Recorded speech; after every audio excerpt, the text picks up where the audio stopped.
Alrighty everyone, welcome back to a short Nightreign video. I've been working on Scholar for quite a bit, like 2 days now, and I wanted to discover what this relic effect actually did.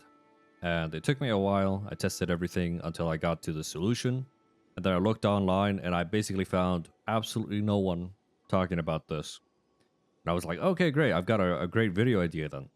And then I found out another great content creator had already done it. So we have at least one example of someone actually doing their homework, and that's Prophades. So I'm going to put his guide in the video description and also in the pinned comment.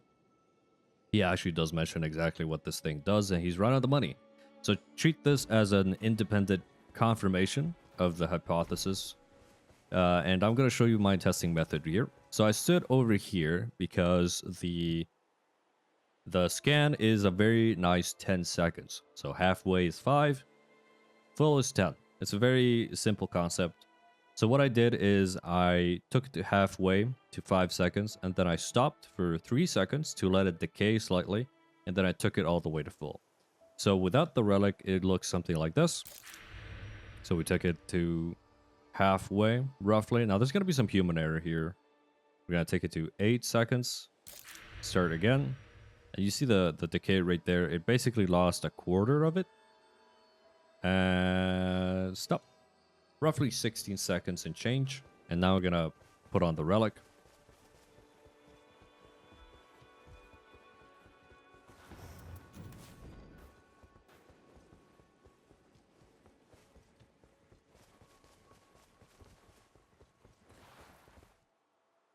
So we're going to reset the stopwatch because that's happened to me already, and go.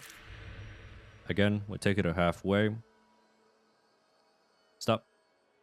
Wait to 8 seconds. Go again. And you can visibly see the difference in the scan rate. Now, I'm not really good at math, despite being an engineer, but it's roughly 10 to 12%, 12.5% increase or decrease, I guess, in the decay rate. So it's significant. So that was the confirmation part of the video. Now I wanted to answer why should you run this relic effect and why shouldn't you? Or when should you or when shouldn't you? I think the answer is in your playstyle. So it depends on how you want to build your Scholar and what relics you have access to. Because obviously we're still talking about relics. The relic system sucks. It's not really good for crafting your own personalized build. It's just whatever you have on hand. And I happen to have some really good ones. And I would like to run this relic effect if I could, personally. But I can't sacrifice anything else. Like, throwing pot damage is very important for what I want to do.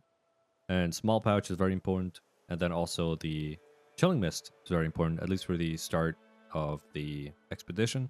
And then obviously the continuous damage special effect, which is also very, very important. And kind of like a no-brainer. That's the only one you should 100% run no matter what you're doing. But yeah, I've identified roughly 2 to 3, 2.5 play styles for Scholar, depending on how you want to play them. So I think the most common is going to be the full support Scholar, where you sit at the back and you buff your teammates, especially with that other relic. You have the effect that buffs your teammates, I think by 20%, so it's significant. And you can just sit here, and at this range, most bosses are not going to touch you.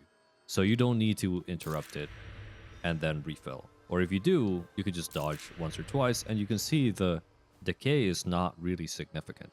So you don't need to bother, actually worrying about the decay. So in that case, I don't think it's very useful if you're playing that playstyle. Similarly, if you're playing like me, where you're like right up here, and you're just eating all the boss's attacks just to get that flip parry, it's also not going to be very... It is, like, obviously useful if I need to dodge, like, a couple times, but the charge rate at this range is so fast that you don't really notice it. Like, I can dodge 3-4 times, and I just get it back up to full as well for the parry anyway. So, at that range, it's also not really terribly useful. It is useful, but if you look at my relics, like I said, I just can't fit it in realistically. So that's the problem. But the place where I think this really shines is this cursed mid-range. So this is for the status effect merchant where you apply frostbite, whatever. You buff your team with, say, crabs. You're using the spirit calling bell. You're like at this range going ding ding ding dong ding dong ding dong.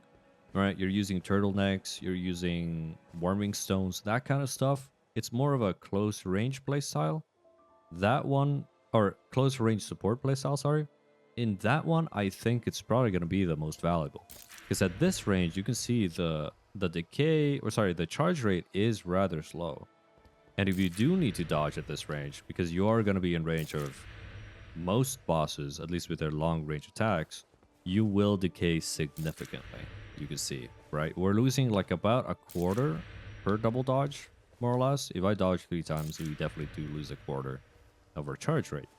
So if you're at this cursed range where you're being the status merchant with, say, Hoarfrost Stomp, you're trying to apply bleed with whatever you found that has bleed on your weapon, you're trying to also use the Spirit Calling Bell, you're trying to keep people alive with your crabs and with your warming stones and with your pickled turtlenecks and all those things, this range is where this relic effect is going to be most useful. So hopefully this cleared up everything. Again, shout out to Burfadius because he made an absolutely banger guide. And yeah, more content to come, so stay tuned. And as always, have a good one.